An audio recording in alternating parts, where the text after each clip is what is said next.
Profesor Yoshinori ini meneliti orang puasa. Banyak sebenarnya, bukan hanya Yoshinori saja, banyak penelitian tentang puasa itu sangat banyak. Indonesia pun juga banyak. Tapi yang paling fenomenal ini karena mendapat hadiah Nobel. Hadiah Nobel itu mahal. Nilainya tinggi. Indonesia itu 270 juta, belum satu pun ada yang mendapat hadiah Nobel. Ini penelitian mendapat hadiah Nobel. Penelitiannya gini. Orang kalau puasa mesti lapar ya. Orang lapar ini, kita kalau pas lapar itu loh, itu sel kita juga ikut lapar. Di dalam diri kita ini ada triliunan sel. Ada paling banyak sel hidup, kemudian sel rusak, kemudian sel mati. Nah, sel hidup ini bersama kita. Kalau kita lapar, selnya juga lapar. Tapi kalau kita lapar kan puasa tidak makan. Tapi kalau selnya tidak mau puasa, selnya cari makan. Kalau sel lapar, cari makan, yang dimakan sel mati atau sel rusak.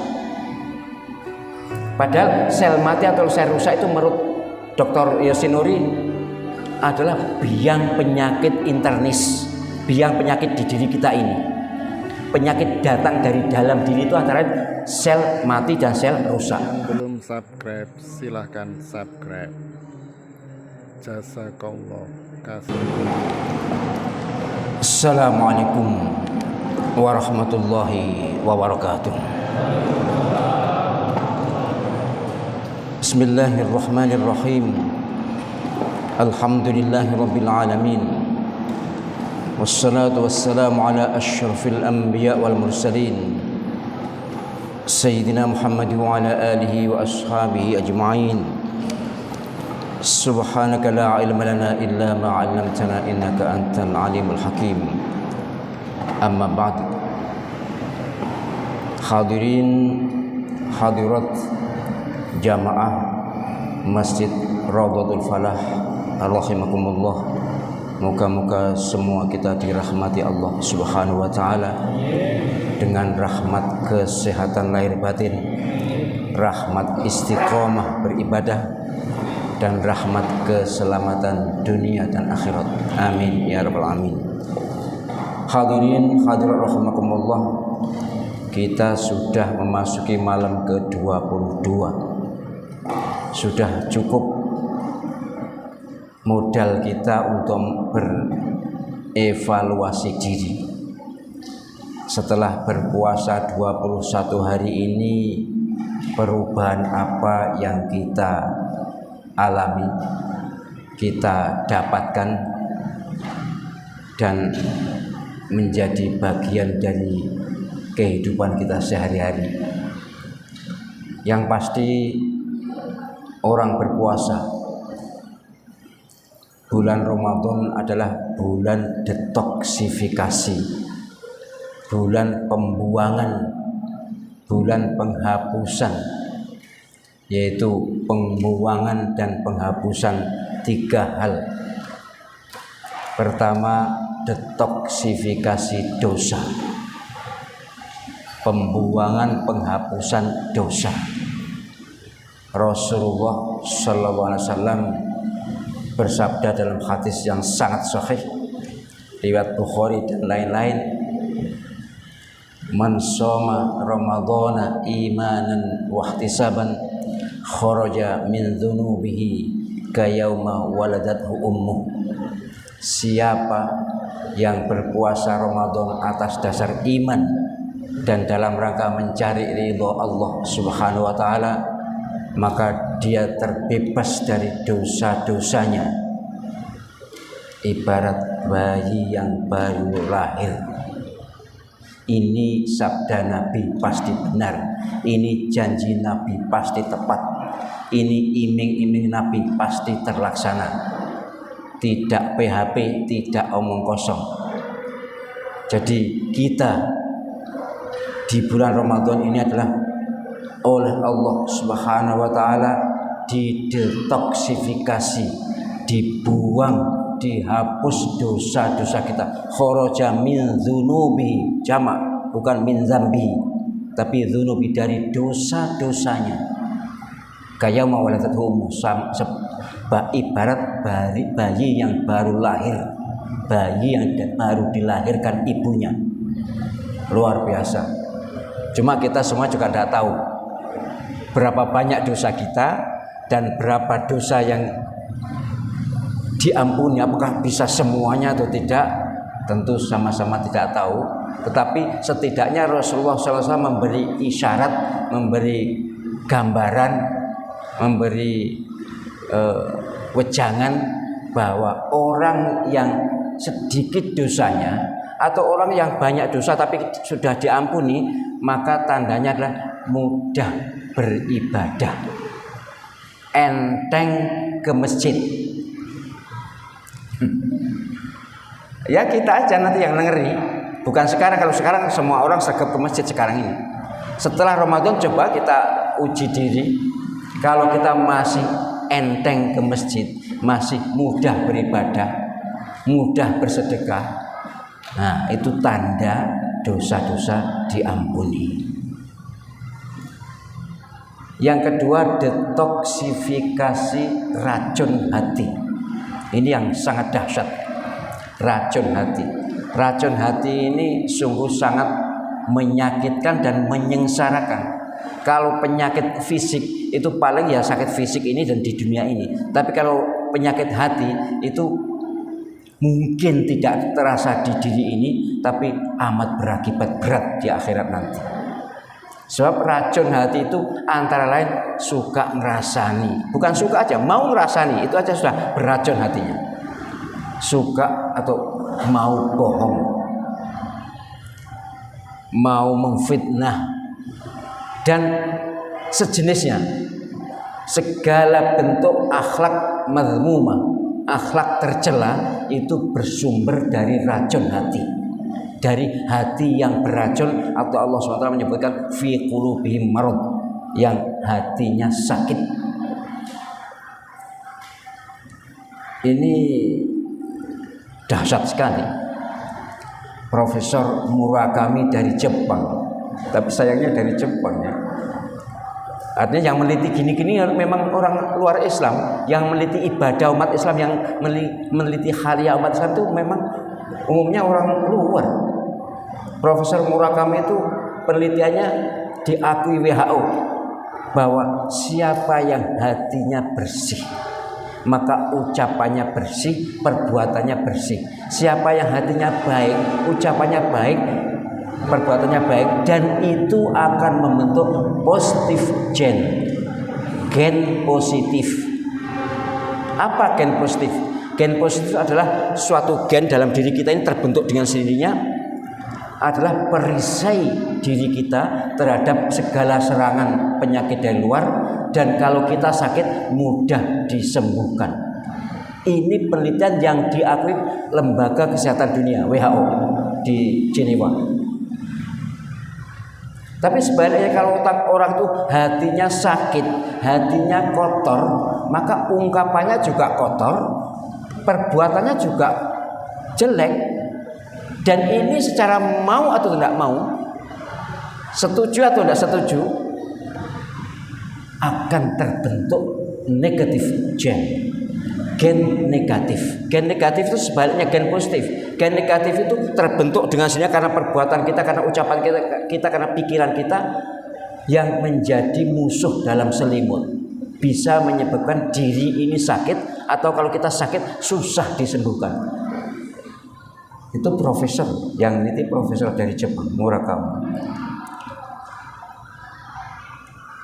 Jadi hati ini perlu tombol, perlu dibersihkan.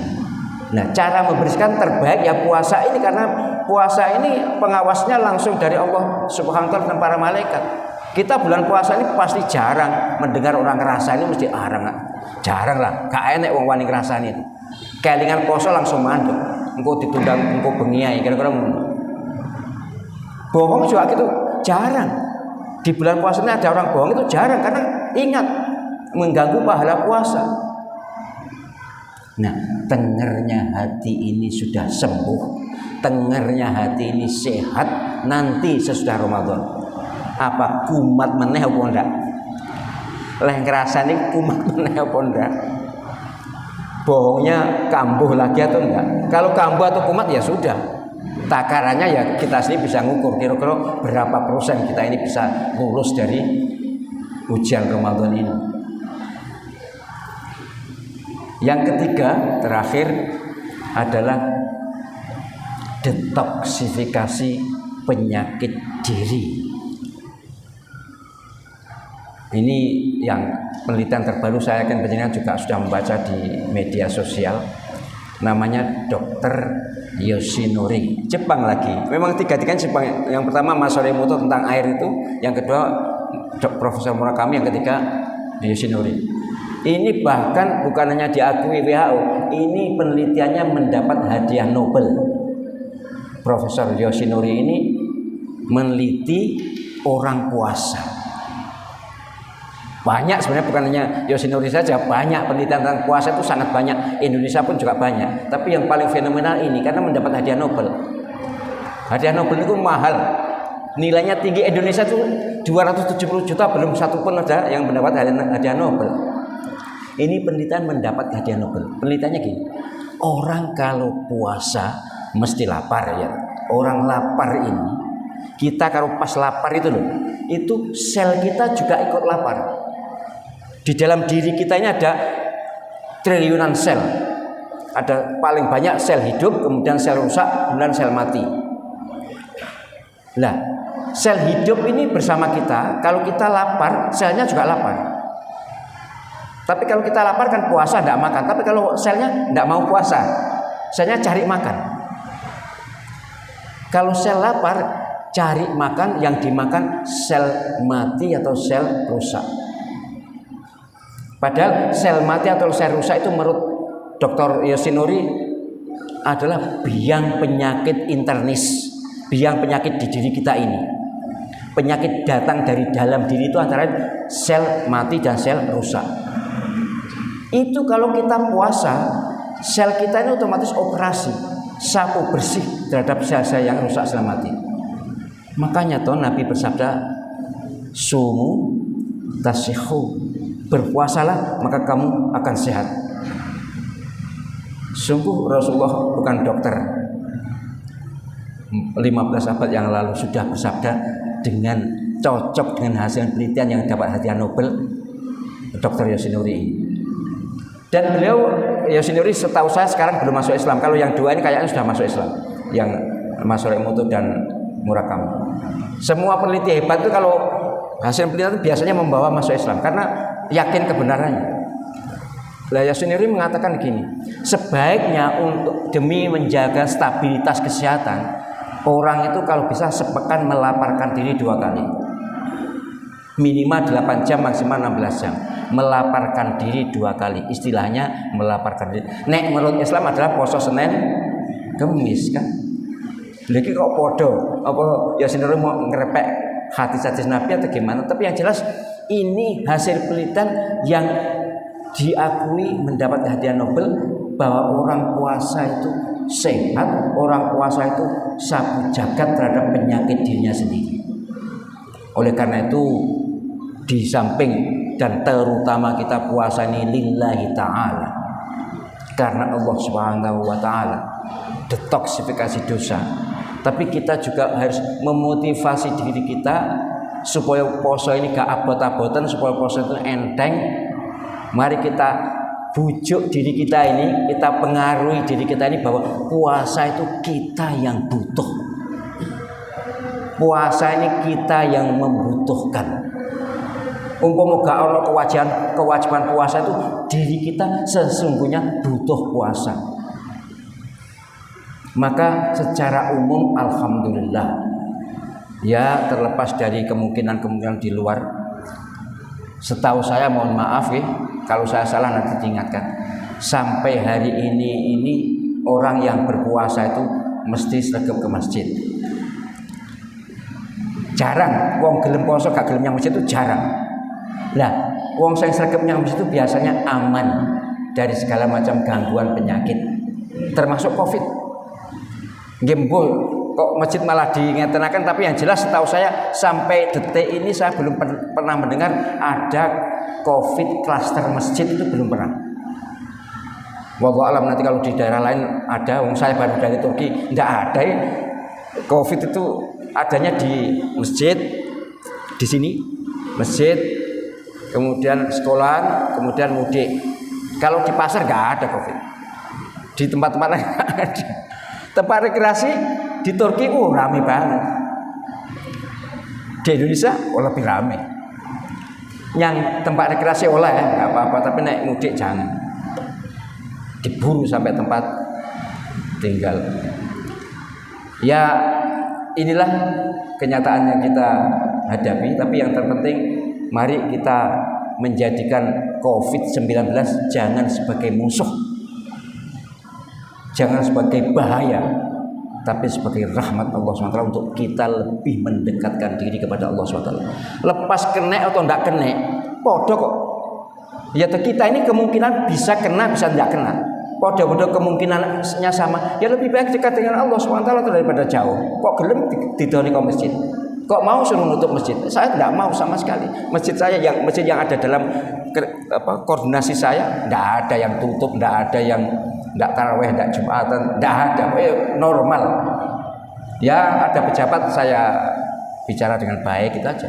Intinya dengan adanya COVID, mari justru kita mendekatkan diri kepada Allah SWT, karena yang membuat COVID itu hakikatnya adalah Allah SWT. Yang bisa membuat berbahaya tidak berbahaya itu adalah Allah SWT. Kalaupun ada orang bicara begini-begini, kalau kita dekat dan diselamatkan Allah SWT juga selamat. Betapa banyaknya dokter yang kena COVID, betapa banyaknya perawat yang kena COVID. Nek pancen prosedur kesehatan itu aman. Iya baik, kita patuhi penjenengan pakai masker bagus. Saya juga bawa masker kok, gak bawa. Saya pakai ya. Nanti saya pakai, tapi sekarang ya saya bawa ya. Saya pakai masker kok. Menunjukkan kepada Allah SWT bahwa saya patuh ikhtiar. Tapi harus lebih dari sekedar masker, sekedar cuci tangan, sekedar jaga jarak. Kalau di masjid saya tidak ada jaga jarak, sudah biasa. Sholat ketika jaga jarak. Tapi tidak apa-apa kalau di sini masih, karena ini masjid pinggir jalan ya, maklumlah, saya maklum, tidak apa-apa. Seperti Al-Akbar juga. Tapi maksud saya, ayo kita dekatkan diri pada Allah SWT. Dengan adanya musibah-musibah itu justru kita menyelamatkan, yang benar adalah menyelamatkan diri kepada Allah SWT. Demikian, terima kasih perhatian jenengan semuanya. Mari kita nikmati sholat tarawih yang hanya 8 rakaat. Biasanya di sini lama atau cepat? Patas ya, patas ya apa-apa. Subhanakallahumma wa bihamdika asyhadu an la ilaha illa anta astaghfiruka wa atubu ilaik. Terima kasih, mohon maaf. Assalamualaikum warahmatullahi wabarakatuh.